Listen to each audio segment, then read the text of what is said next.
Assalamualaikum warahmatullahi wabarakatuh. Senang sekali dalam Jejak Emas Sang Pemimpin kali ini kami berada di Kabupaten Sumeneb. Dan sebagaimana kita ketahui bahwa beberapa tahun ini Kabupaten Sumeneb memang bertumbuh dengan sangat luar biasa, pembangunannya sendiri juga terlihat begitu signifikan. Dan kalau kita melihat kesuksesan dari suatu daerah dalam hal pembangunannya, dan semua itu tentunya tidak lepas dari faktor penentu kepemimpinan dari kepala daerahnya. Pemimpin yang dimaksudkan di sini adalah seorang pemimpin yang memiliki dedikasi yang tinggi, inovatif, visioner, dan juga tentunya berkomitmen untuk memajukan masyarakat dan juga daerahnya.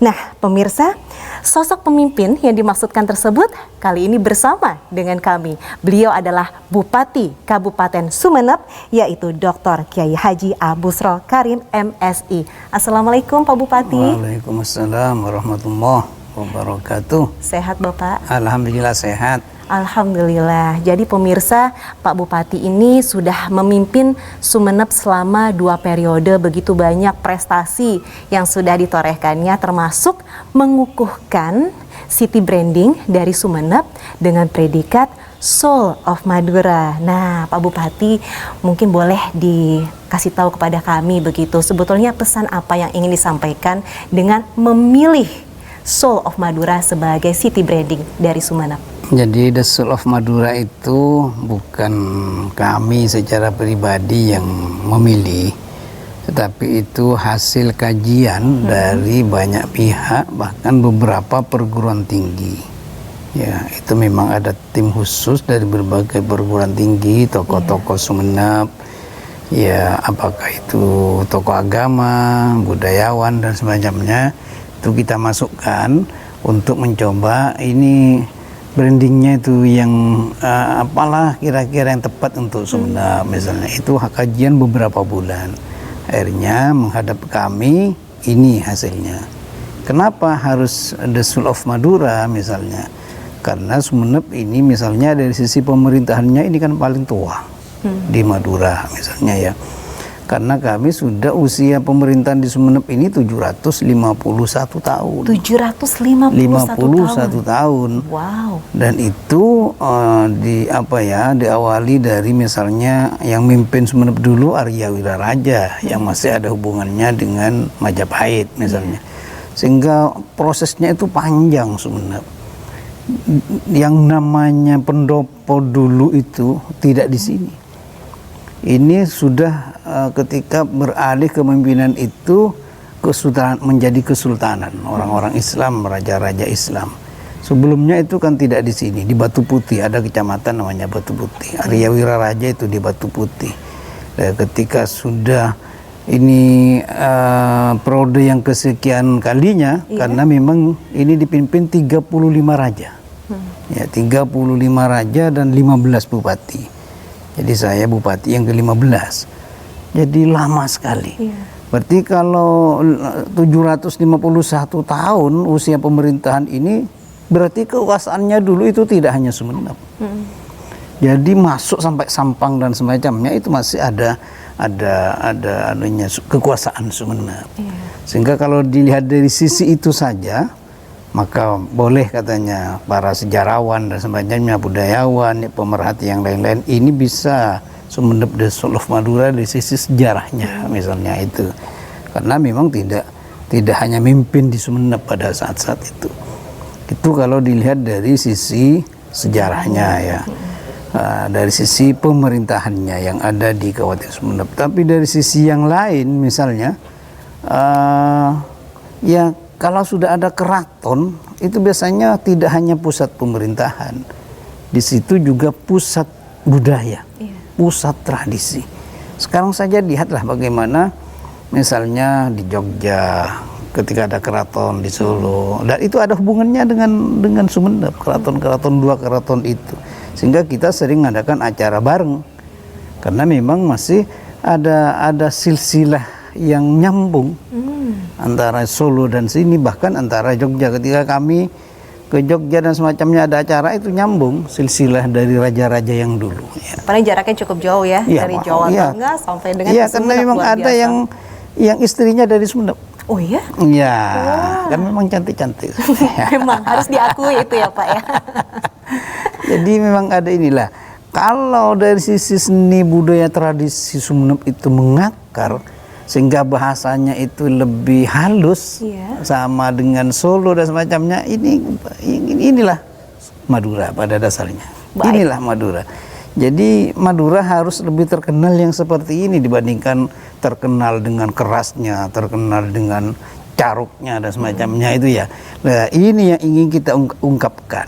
Inilah kalau ingin kenal Madura, ayo kenal Sumeneb, dari Sumeneb. Karena di sini ada keraton, di sini ada pusat pemerintahan.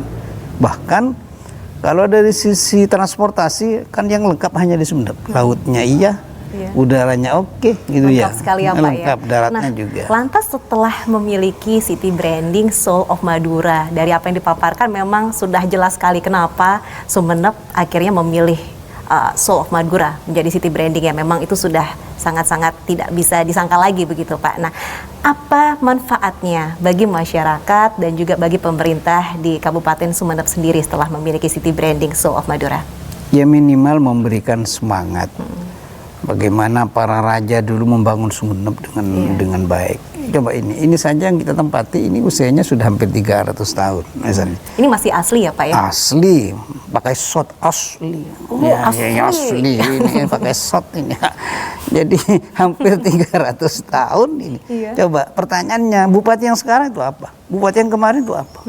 Nah, itu kan ngasih semangat. Iya. Jangan hanya numpang kebesaran para raja-raja yang dulu pada bupati-bupati yang dulu. Sekarang ini apa yang diperbuatkan gitu, yang harus dibuktikan di tengah masyarakat. Itulah semangatnya yang ingin kita tiru dari para raja-raja dulu, sehingga the Soul of Madura, sehingga Madura ini harus semuanya ya, keratonnya ya, seninya, budayanya, Sumeneb ini harus memberikan contoh yang terbaik. Itu aja ya. Untuk masyarakat sendiri Pak?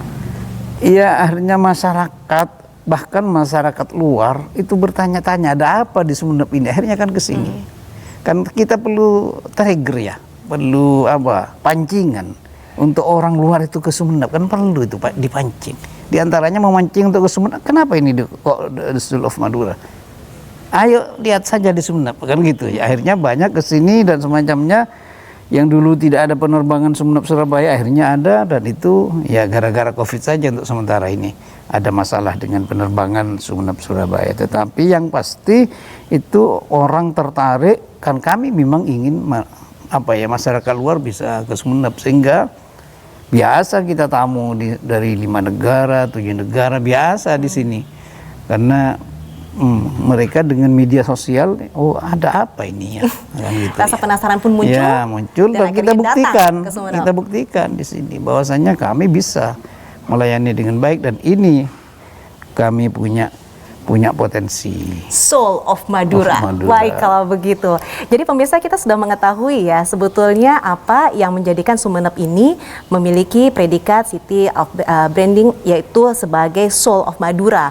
Dan tentunya Anda sudah mengetahui dari sejarahnya, dari potensi yang ada, budayanya, maka membuat Sumeneb layak disebut sebagai jiwanya Madura. Kalau mau tahu Madura, datangnya ke Sumeneb. Tapi keberhasilan Sumeneb hari ini bukanlah sesuatu yang mudah diraih begitu saja seperti membalikan telapak tangan pemirsa. Banyak tantangan yang dihadapi oleh Pak Bupati. Lantas bagaimana cara beliau menghadapi tantangan tersebut?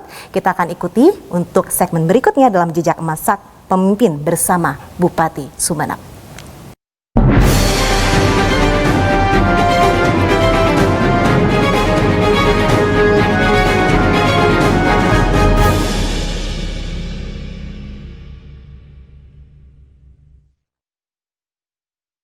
Pemirsa, kita masih bersama dalam Jejak Emas Sang Pemimpin bersama Bupati Sumeneb.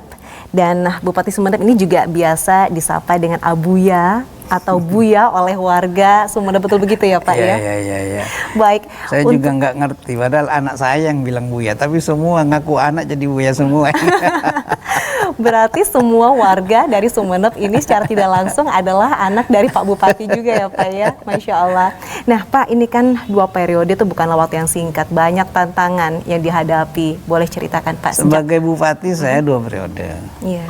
Tapi sebelumnya saya 2 periode juga Ketua DPRD Sumeneb, Pak.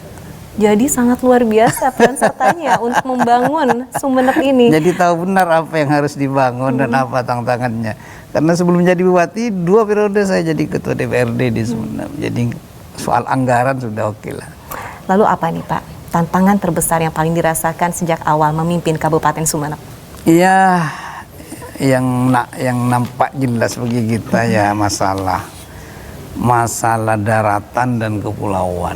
Masalah daratan dan kepulauan. Iya, Kenapa itu, Bu ya? kita punya pulau ya yang itu berjumlah 126. Bisa dibayangkan 126 pulau. Yang berpenghuni itu 48 pulau. 48 pulau Ya, berpenghuni. ada satu pulau itu yang luasnya hampir sama dengan satu kabupaten di Madura. Ada. Jadi kalau memimpin Sumeneb itu berbeda dengan memimpin kabupaten yang tidak ada pulaunya. 126 pulau. Dan itu kalau dari sini misalnya mau ke Karamenyan Masa Lembu, itu jaraknya 151 mil. Wow. Iya. Kalau dari sini mau itu lebih dekat ke mana ya? Ke Kalimantan Selatan. Kalau Karamian Masa Lembu itu. Tapi kalau yang Kecamatan Sapeken itu ada Pulau Sekala. Itu 156 mil. 156. Ya, kalau saya ke sana jalan-jalan, ayo mau ikut. Oh, boleh? 17 jam itu naik kapal ya. Berapa Pak? 17. 17 jam. Bukan 3 jam ya. Iya, 17 jam. Padahal itu termasuk wilayah area dari Kabupaten Sumeneb, Pak. Wah, berarti masalah transportasi, masalah komunikasi ini merupakan suatu hal yang vital Harus. sekali. Dan maka awal-awal jadi bupati saya misalnya langsung saya punya abijakan paten.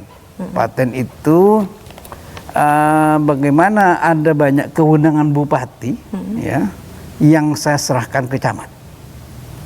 Saya serahkan ke camat. Enggak perlu ke bupati kalau seperti ini. Ada kira-kira 10 kewenangan bupati yang saya serahkan ke camat sehingga tidak perlu harus ke Sumeneb kalau cuma ngurus izin penebangan pohon dan semacamnya itu, pengukuran untuk izin pembangunan untuk apa jauh-jauh dan semacamnya kita serahkan saja ke camat.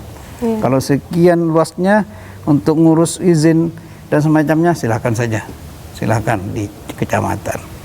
Maka itu yang dulu belum ada yang namanya aturan dari pusat tentang mall dan semacamnya untuk terpadu izin usaha langsung sekarang pakai online dan semacamnya belum kan? Kalau dulu belum 10 tahun yang lalu belum ada apa-apa. Maka kita sudah melakukan terobosan itu tanpa aturan apapun kita serahkan 10 kewenangan bupati. Akhirnya sampai kami ya dapat penghargaan internasional pada waktu itu karena sampai ke Kolombia kita hadir di sana diundang diantaranya karena masalah administrasi terpadu ya, pelayanan administrasi terpadu di kecamatan itu kita singkat menjadi paten.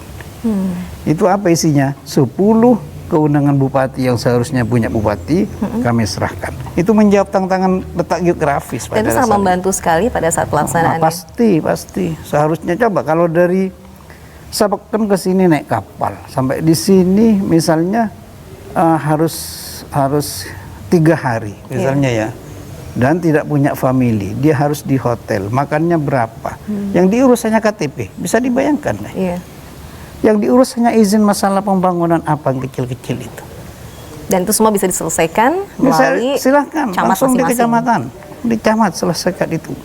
Lantas bagaimana dengan komunikasi dan juga transportasi yang dibutuhkan? Ya, transportasi dulu itu masih saya jadi ketua DPRD, kalau mau ke Kangian, ke Sapeken itu kadang-kadang 10 hari sekali kapal. 1 minggu paling cepat. Jadi dulu saya sebelum jadi ketua DPRD sudah sering ke pulau-pulau karena pada saat itu saya diundang ceramah saja, ceramah.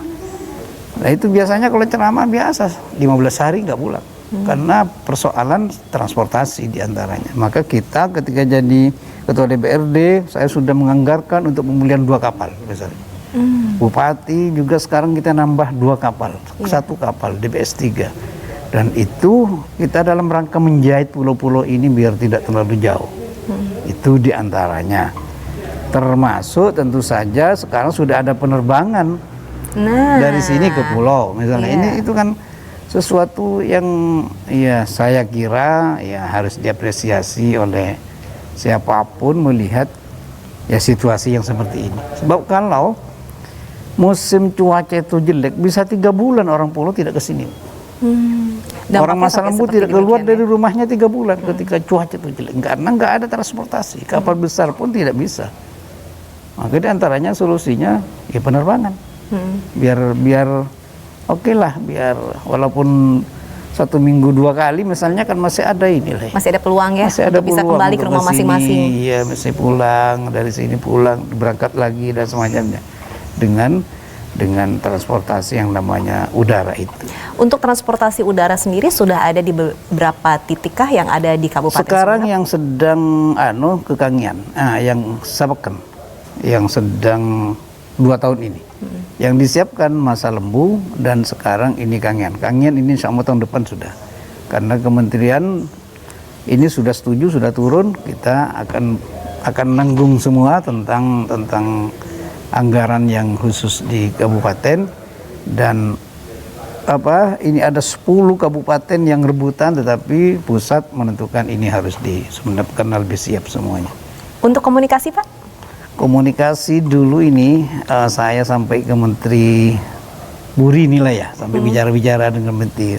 Karena orang pulau itu kadang-kadang saya ini mampu beli HP, tapi saya tidak mampu beli sinyal. Akhirnya apa? Ya kita besar-besaran dari kementerian dan semacamnya, ya masuk semua di sana, tower-tower, dan itu membantu kami. Baik, kalau begitu, ini merupakan sebuah solusi juga yang sudah dipecahkan oleh Pak Bupati selama masa kepemimpinannya dari masalah transportasi yang pastinya sangat dibutuhkan oleh warga Sumeneb. Sebagaimana kita ketahui letak geografis Sumeneb yang sangat luar biasa dengan Sekarang adanya 126. Hampir setiap hari sudah ada. Sudah ada? Ke pulau-pulau. Hampir setiap hari, yang seharusnya 10 hari, hampir setiap hari sudah ada. Hampir setiap ini sekarang hari istri saya berangkat. Kemana, besok Pak? Sudah pulang ke Sepudi. Wah. Pulau namanya Sepudi. Jadi semakin besar kemungkinan kita bisa mengenal lebih dekat seperti apakah area atau wilayah yang berada di Kabupaten Sumeneb. Dan sekali lagi itu juga merupakan sebuah inovasi yang tentunya sudah dipecahkan oleh Pak Bupati. Nah, kira-kira apa sajakah inovasi yang dilakukan lagi oleh Pak Bupati selama masa kepemimpinannya? Untuk segmen berikutnya tetaplah bersama dengan kami dalam Jejak Emas Sang Pemimpin.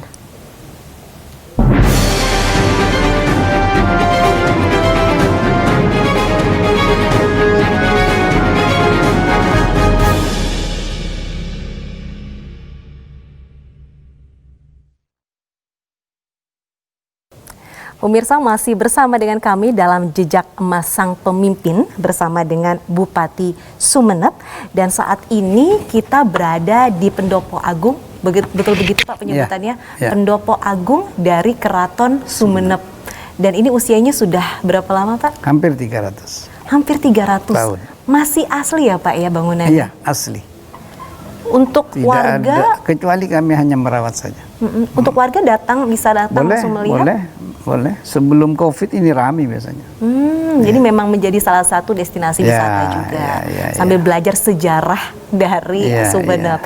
Baik, kalau kita melihat memang Sumeneb ini sangat luar biasa dari sejarahnya, juga dari budayanya begitu. Dan inovasi-inovasi pembangunannya sampai menghasilkan Sumeneb begitu berhasil untuk meningkatkan pembangunan. Nah, tapi Abuya sendiri untuk mendorong inovasi dalam lingkungan pemerintah kabupaten itu kan juga sangat penting ya untuk merapatkan barisan. Apa saja yang sudah dilakukan?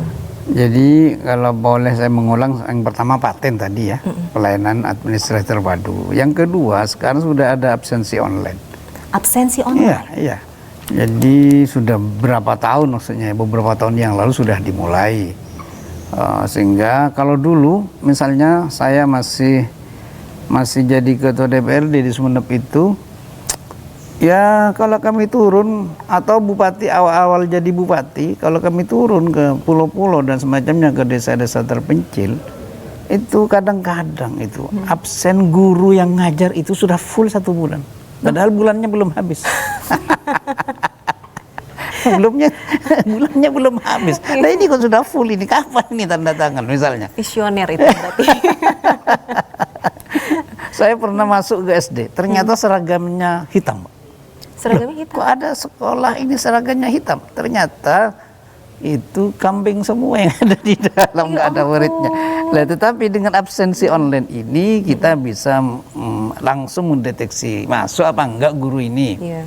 Di kecamatan ini masuk apa enggak di kantor kecamatan itu dan semacamnya. Itu kedisiplinan meningkat luar biasa ketika sudah seperti itu, karena secara ini kan sulit kami tahu secara persis siapa yang nakal, yang sering tidak masuk, dan yang masuk kan kalau dulu sulit. Iya. Tapi kalau sekarang kan ya begini saja sudah selesai. Oh ini masuk kan gitu ketahuan, sudah ketahuan. Karena Dulu semua secara online. Iya, dulu pakai fingerprint, sekarang sudah meningkat lagi.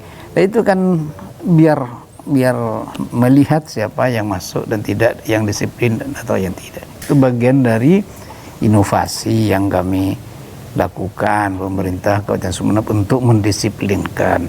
Nah, untuk pelayanan publik kira-kira apa inovasi yang dilakukan juga? Biasalah ini, saya kira sudah, kalau sekarang kalau tahun-tahun ini sudah anggap biasa, misalnya tentang mall itu kan sudah di mana-mana sudah ada. Tapi kalau dulu kan oh iya ya bisa satu pintu.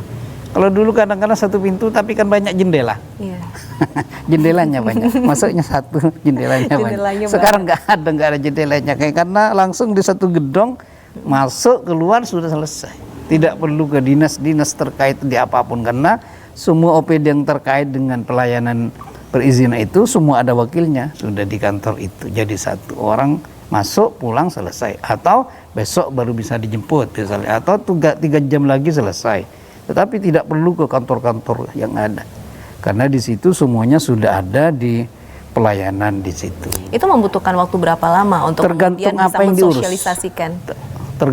Untuk apa? Untuk yang inovasi dalam pelayanan publik. Iya, awal-awal saya masih belum satu pintu dalam arti yang sebenarnya. Tetapi 2 tahun setelah itu baru satu pintu yang sebenarnya. Karena memang kita minimal itu secara administratif harus disiapkan, orang-orangnya juga harus disiapkan, yang tidak harus ngantor di kantornya tetapi harus di tempat mall itu. Maka saya kira 2 tahun itu banyak tantangan. Awal perjuangan, pastinya juga ada reformasi dalam birokrasi. Ya, yang disebut reformasi ketika ada kegerahan di birokrasi, berarti di situ ada reformasi. 2 tahun itu sepertinya banyak kehilangan, apalah mungkin ya. Ini kok bisa satu pintu, seharusnya ini di tempat saya, orang bisa menghubungi saya dan semacamnya. Sekarang, nah itu kan ada kegerahan. Saya malah gembira kalau birokrat itu merasa gelisah. Oh, kenapa? Karena kalau merasa gelisah, di situ ada reformasi. Birokrasi. Jadi justru tidak boleh terlalu tenang dan terlalu santai. Iya. Kalau biasa-biasa kan nggak akan ini, sudah jadi budaya, bisa saja malas atau mungkin budaya ceperan misalnya ya. Tapi kalau seperti ini kan sudah transparan semuanya. Ya. Dan pada saat ini semua sudah bisa menerima adanya perubahan untuk bergerak maju demi kebaikan masyarakat. Iya. Dan bagaimana dengan infrastruktur, Buya? Itu bagian dari tantangan yang dihadapi kami, karena kami itu memang tidak seperti kabupaten yang luasnya hanya sekian. Sumeneb ini Pak, kalau tidak masuk Jawa Timur luasnya, dari sisi luasnya ya, kalau tidak masuk Jawa Timur, Sumeneb berdiri sendiri sama dengan Jawa Timur luasnya. Seluas itu ya Bu ya? Iya, karena hamparan lautnya saja 50.000 kilometer persegi hamparan lautnya. Itu yang masuk administratif Sumeneb. Iya, coba bisa dibayangkan 156 mil. Itu luas sekali, untuk menjangkau pun juga sangat membutuhkan. Nah itu di sini ada tantangan untuk infrastruktur jalan khususnya, karena memang keterbatasan anggaran itu pasti, dan juga luasnya ini sebegitu, tapi kita punya prioritas pasti. Sekarang ini kalau mau jalan-jalan ke pulau-pulau sekarang sudah hampir selesai semua. Berarti secara infrastruktur sekarang sudah terpecahkan. Terpecahkan. Untuk tidak punya tidak punya hutang. Tidak punya hutang. Kalau untuk masyarakat pulau yang seperti ini kami tidak punya hutang untuk infrastruktur jalan.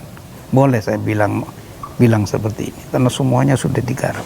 Berarti secara pelayanan publik sudah inovasi terpecahkan. Oh iya. Dengan adanya pelayan terpadu, tidak banyak jendela, satu pintu. Ya, diantaranya itu. Kalau sekarang sudah biasa itu, ya sudah biasa. Dan para birokrat pun juga sudah menerima. Dulu 10 tahun yang lalu agak ini. Tapi bagaimana Bu ya caranya untuk mengajak para birokrat yang tadinya kegerahan, mungkin pasti ada penolakan. Komunikasi, nggak ada jalan lain. Komunikasi, ayo sini, gimana apa yang jadi tantangan, kenapa harus seperti itu. Komunikasi aja, komunikasi. Dan sekarang semua sudah bisa menerima. Ya, sekarang sudah biasa malah, sudah biasa. Sudah menjadi sudah bagian. Bukan luar biasa lagi. Dan untuk infrastruktur pun juga sudah hampir merata. Sudah, sama lah. Baik, kalau kami turun semuanya sudah hot mix semua sudah. Baik kalau begitu.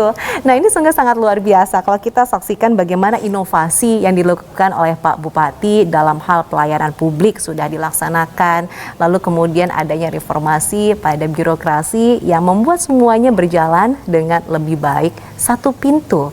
Lalu kemudian infrastruktur ini merupakan salah satu hal yang tidak mudah dengan begitu luasnya besar dari Sumeneb sendiri, tapi ternyata tetap diupayakan untuk menjangkau seluruh bagian. Nah, kira-kira kalau dari inovasi-inovasi yang ada, bagaimana dengan pembangunan berkelanjutan? Pastinya harus merangkul para generasi muda. Apa upaya dari Pak Bupati untuk bisa merangkul para generasi muda? Kita akan ikuti dalam segmen berikutnya, tentunya bersama dalam Jejak Emas Sang Pemimpin.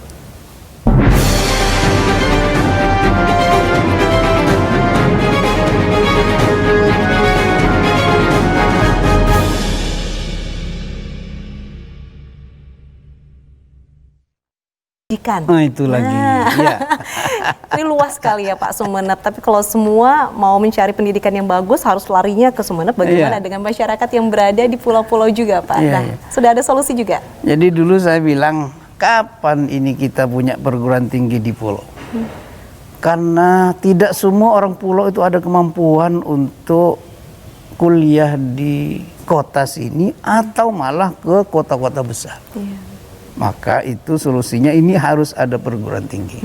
Dan itu ternyata sudah berlangsung lama, beberapa tahun ini, 4 atau 5 tahun ini sudah ada perkuliahan di pulau-pulau, misalnya di Kangian, Pulau Kangian, Pulau Raas, Pulau Sepudi, itu sudah ada perkuliahan di sana. Dan itu bisa nampung anak-anak yang tidak punya kemampuan harus ke Jakarta, harus ke Jogja, harus kemana untuk sekolah di perguruan tinggi, dan bisa menyeimbangkan pengetahuannya dengan anak-anak yang berangkat keluar.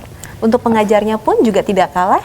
Jadi ada banyak yang dosen terbang, pasti itu tidak mungkin hanya dari pulau itu. Karena misalnya ada beberapa fakultas itu yang memang konsentrasinya tidak ada orang pulau ngajar di situ, yang punya konsentrasi untuk bisa ngajar. Misalnya S2-nya jurusan apa dan semacamnya, pasti banyak dari darat sini. Tapi kenapa enggak terlalu lama lah, 3 jam sekarang sudah bisa nyampe Kangian. Misalnya kalau mau ngajar sebagai dosen misalnya, sudah ada kapal cepat 3 jam bisa. Ada, tinggal milih, ada yang ya 12 jam ada yang 3 jam ada. Yang 12 jam itu biasalah. Yang kapal-kapal biasa 12 jam. Tergantung. Kalau kita membicarakan pendidikan, tentunya tidak lepas dari para generasi muda. Pasti akan banyak sekali generasi muda yang terlahirkan dengan berpendidikan, memiliki cita-cita yang tinggi, dan ini semakin merata.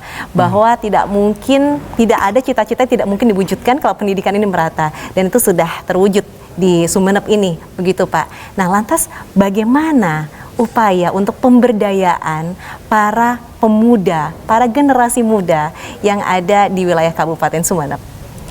Jadi diantaranya kami harus dirangkul ya Pak ya. Kami harus memperbanyak SMK, jangan SMA.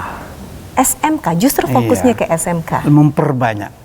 Yang sejak dulu kan kita selalu SMA ya. Padahal kalau SMA kadang-kadang tidak punya skill khusus, tidak punya keterampilan khusus. Maka yang diperbanyak itu kita buka di mana-mana, pastilah koordinasinya dengan provinsi dan pusat masalah SMK itu, kita SMK yang coba buka di mana-mana, sehingga itu ketika SMK dia ada keahlian khusus. Ditambah kebijakan kami di sini di Kabupaten Sumeneb dengan mencetak wirausaha muda. Targetnya mencetak wirausaha muda, sehingga anak-anak SMK dan semacamnya atau bahkan yang lain-lain silakan. Itu biasa, kami setiap tahun itu pasti targetnya 1.000. Targetnya 1.000 per tahun? Tapi tahun pertama itu hanya kita bisa mencetak 350. Walaupun yang mendaftar awalnya sampai 1.500. Ada kendala apakah itu, Pak? Ya, pertama misalnya pastilah dari sisi salah milih, misalnya akhirnya dia tidak punya kemampuan dalam bidang menjahit misalnya, tapi ada daftarnya malah dijahit atau yang lain-lain, catering atau yang banyak lah. Ya, nah itu kadang-kadang ada yang sudah pindah, misalnya tidak lagi di Sumeneb ketika kan seleksinya ketat. Jadi setelah diseleksi, setelah itu baru ada pelatihan, setelah pelatihan masih harus magang, setelah magang baru diberi peralatan, dan itu semuanya jadi satu kesatuan.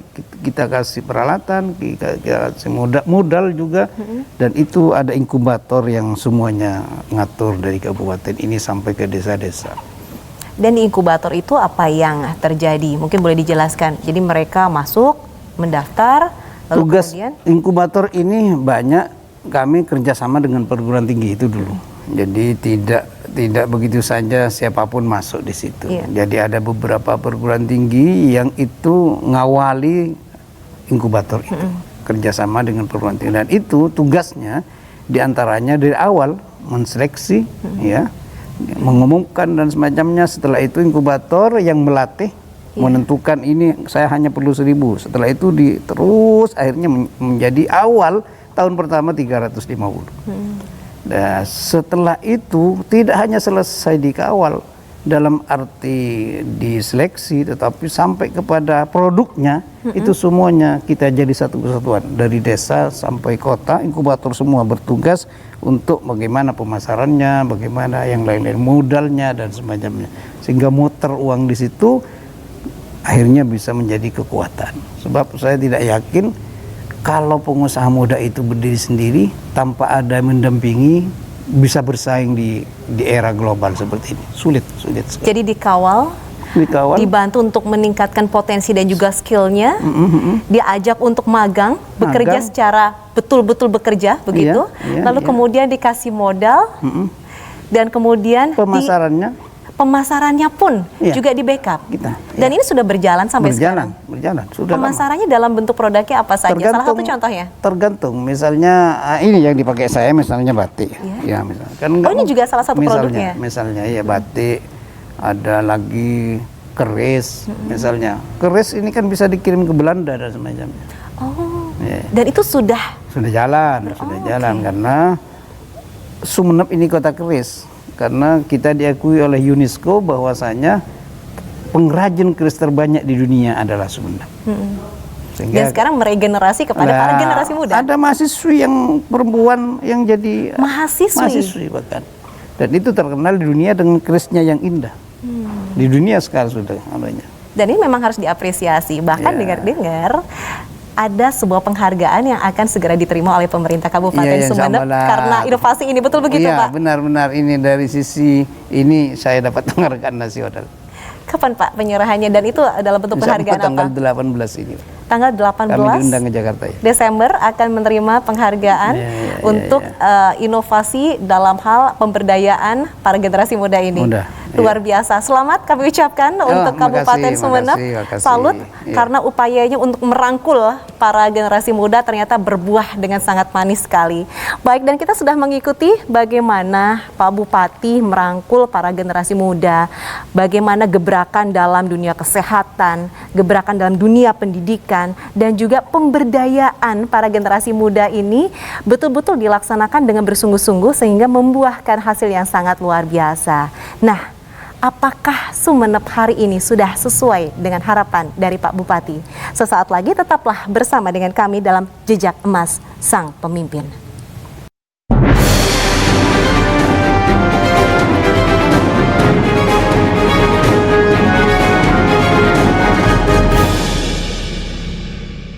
itu tertinggi di dunia misalnya. Iya tuh kalau nggak salah sampai diakui sampai di seluruh dunia ya. Iya, karena memang itu bukan hanya apa ya, sudah ada hitam putih dari Kementerian Kesehatan, dari Lapan Bandung, bahwasanya ini oksigennya memang oke dibandingkan tempat-tempat yang lain. Dan dibuktikan sekarang ini sampean bisa ke sana misalnya ada 5 generasi yang masih hidup. Itu tidak bisa dipungkiri, usianya bisa 150. Karena 5 generasi. Generasi yang terakhir ini sudah SD, Pak. Generasi yang terakhir SD. Dan itu sudah hampir SMP. Bisa dibayangkan 5 generasi. Itu diantaranya karena oksigennya yang bagus di sana. Dan itu banyak sekali. Walaupun situasi seperti ini, ya pandemi, masih banyak orang ke sana, terutama tokoh-tokoh yang ingin menikmati suasananya yang walaupun di tengah apa seperti ada apa AC dan semacamnya itu ya. Memang beda dan itu menyebabkan ada daya tarik sendiri, sehingga saya namakan ini wisata kesehatan.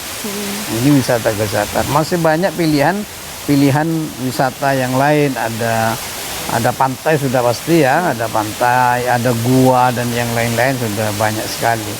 Lantas bagaimana Buya caranya supaya bisa inovasi dalam mempromosikan tempat-tempat pariwisata ini? Yaitu yang saya maksudkan tadi, misalnya harus ada trigger untuk ke sini, tidak hanya cukup ada potensi yang ada. Katakan dari sisi program pemerintah, ini harus ada program misalnya yang itu bisa mendatangkan orang mau lihat program itu di sini misalnya.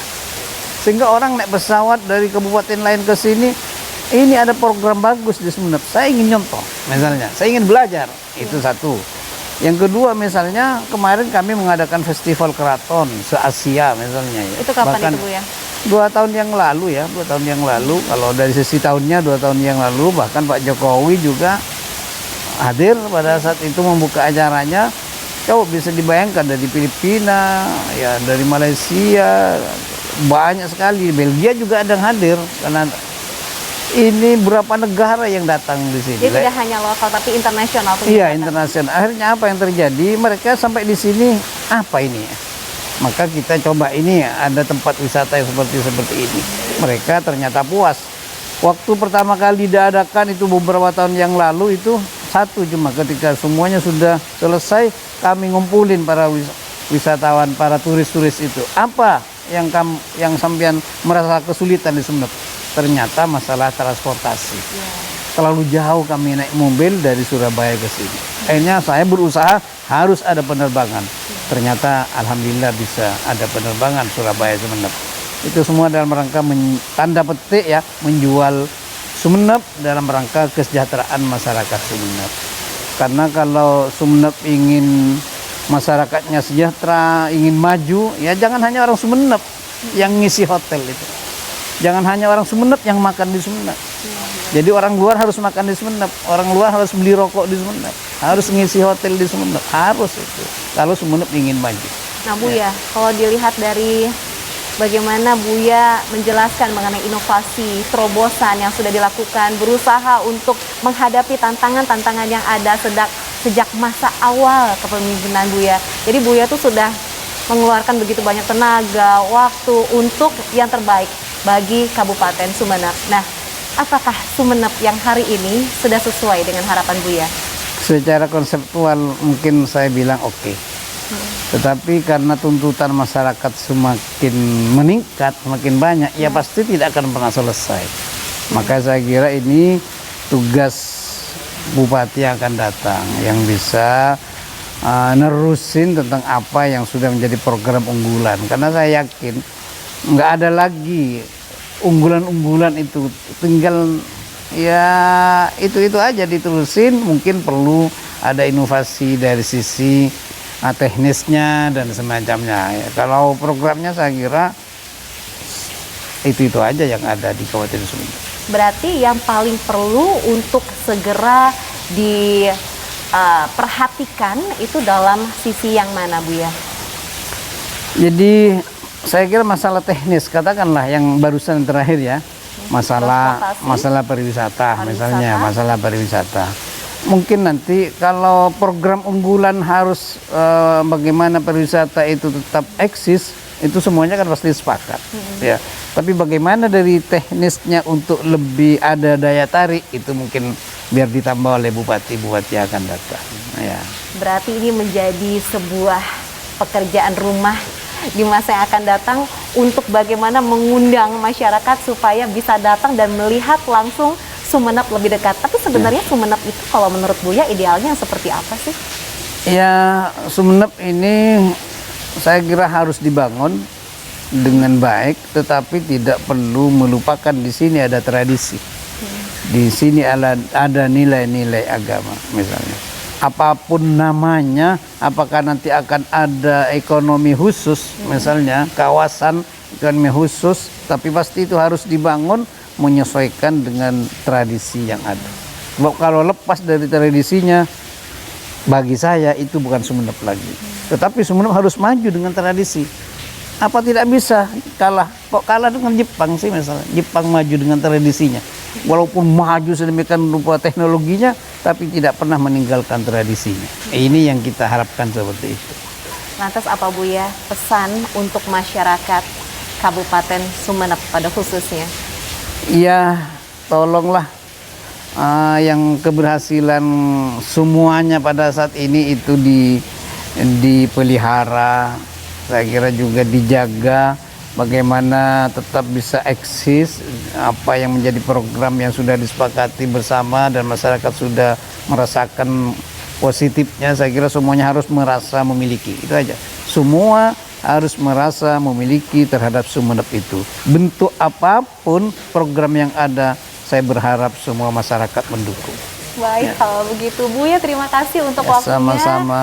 Sukses selalu. Terima kasih sudah memberikan perhatian yang luar biasa untuk Kabupaten Sumeneb. Baik pemirsa, baru saja kita ikuti jejak emas sang pemimpin bersama dengan Bupati Sumeneb, yaitu Dr. Kiai Haji Abusro Karib MSI. Dan kita sudah mengikuti bagaimana dedikasi beliau, pengabdiannya, kesabarannya, perjuangannya untuk berinovasi dan berupaya untuk mengubah yang sudah ada sebelumnya menjadi lebih baik lagi. Demikian sekali lagi jejak emas sang pemimpin, saya Pinky Daria mengucapkan terima kasih. Wassalamualaikum warahmatullahi wabarakatuh.